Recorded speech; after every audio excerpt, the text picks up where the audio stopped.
future lawyers, you world changers, you board exam toppers. Today, we're going to decode one of the most powerful, and I mean powerful, pillars of our democracy, the Indian judiciary. So, let's just dive right in, shall we? Let me just ask you this, straight up. Imagine the government passes a law, and boom, it steps all over your fundamental rights. What do? Who do you turn to? The police? Not really. They're part of the executive. No, the answer, well, it's something way, way more powerful. You turn to the Indian judiciary. That's right, the one institution with the sheer power to call governments to account, to literally strike down bad laws, and to be the final, ultimate guardian of your freedom. Trust me, by the end of this explainer, this whole topic is going to feel less like a dry textbook and more like a high-stakes courtroom thriller. So here's the game plan. We're going to look at the structure, this single pyramid of power. Then we'll get into its unbreakable shield of independence, the Supreme Court's crazy powerful arsenal, how judges get in and get out, and finally, the ultimate power move, judicial review. Okay, first up, this idea is a single pyramid of power. Now, you know India's a federal system, right? Power split between the center and the states. But here's the twist, and it's a big one.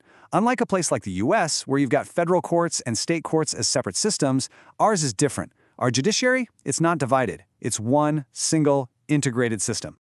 So, picture a giant pyramid. Right at the very top, the peak, you've got the Supreme Court of India, which, by the way, kicked off its work on January 28, 1950.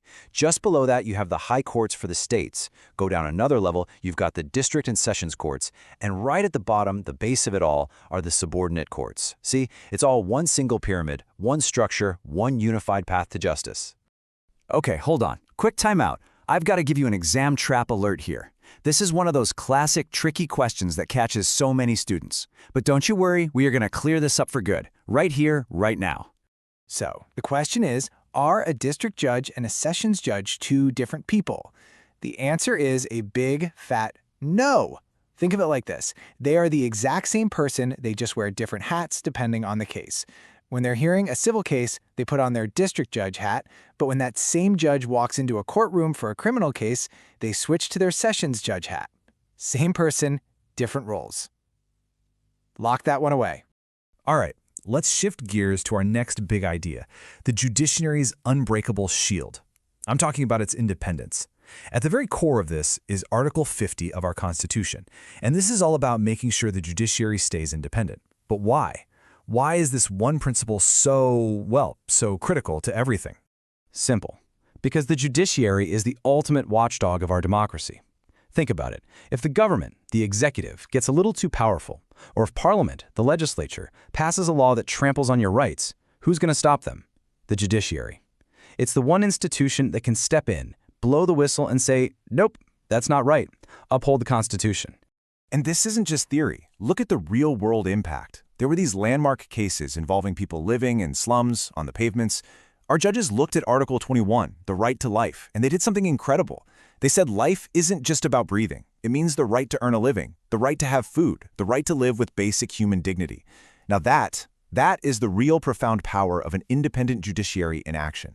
So you have to ask, how can judges make these kinds of bold, sometimes unpopular decisions without being afraid of political payback? Well, the Constitution gives them some serious armor. For one, they have security of tenure. They can't just be fired. Their salaries are fixed and come from a special fund that politicians can't mess with every year. And trying to remove one, we'll get to that. But let's just say it's an incredibly, incredibly difficult process. Which brings us perfectly to the Supreme Court's arsenal. You see, the Supreme Court isn't just the final court you can appeal to. Oh no, it's so much more. It's the ultimate guardian of the Constitution, and it's armed with a whole set of unique powers to protect the very fabric of our democracy. First up is something called original jurisdiction. Think of it this way. If two states are in a major dispute, or if a state is fighting with the central government, they don't start at the bottom of that pyramid we talked about. Nope. They get a direct line straight to the top. The Supreme Court is the first and only court to hear these massive federal showdowns. Next, and this one is so important for you, is right jurisdiction. This is a game changer. If any of your fundamental rights are violated, you don't have to climb that whole judicial ladder. You can go straight to the Supreme Court. It's like having a direct emergency hotline to the highest court in the land, a lifeline for every single citizen. And then you have public interest litigation, or PIL. Folks, this was nothing short of a revolution in our legal system.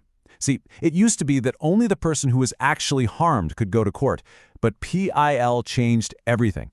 Now, any concerned citizen, you or me, can file a case for people who can't do it themselves. Think of bonded laborers or children on the street. It blew the doors of the courthouse wide open, making justice accessible to everyone. Okay, let's talk about something really intense now.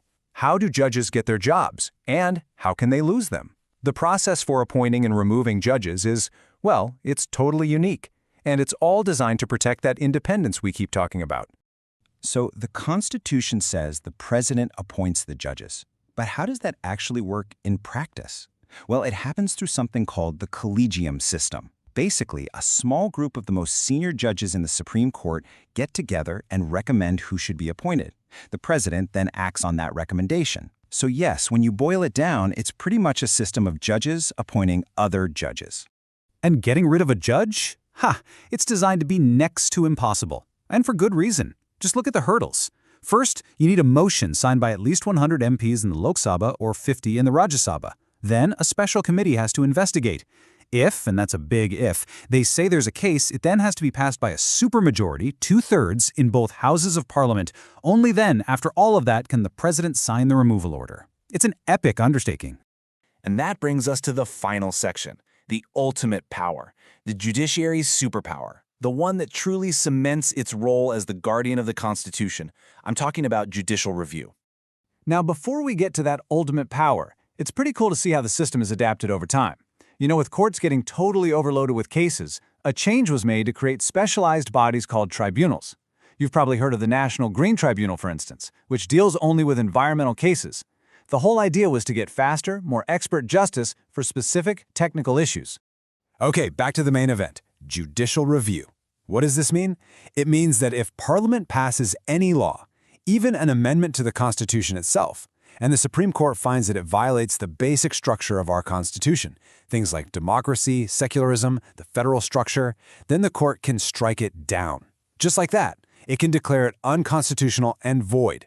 This is the ultimate check, the final safety net for our democracy.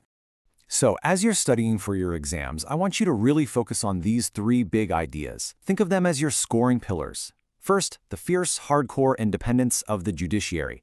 Second, the push to make justice accessible to every single person. And third, the whole system of checks and balances that keeps our democracy on track. Because at the end of the day, that's what this is all about. The judiciary isn't just a bunch of buildings and complicated rules. It's the very heartbeat of our democracy. It's the one thing that guarantees that it doesn't matter how powerful you are, a person, a company, even the government, the Constitution is always above you. I really hope this whole breakdown has made things crystal clear. And I'm going to leave you with a question to chew on. If you were made Chief Justice of India for just one day, with all of this power in your hands, what's the one law you would change? Seriously, think about it. Keep asking those big questions, keep learning, and never stop fighting for what's right.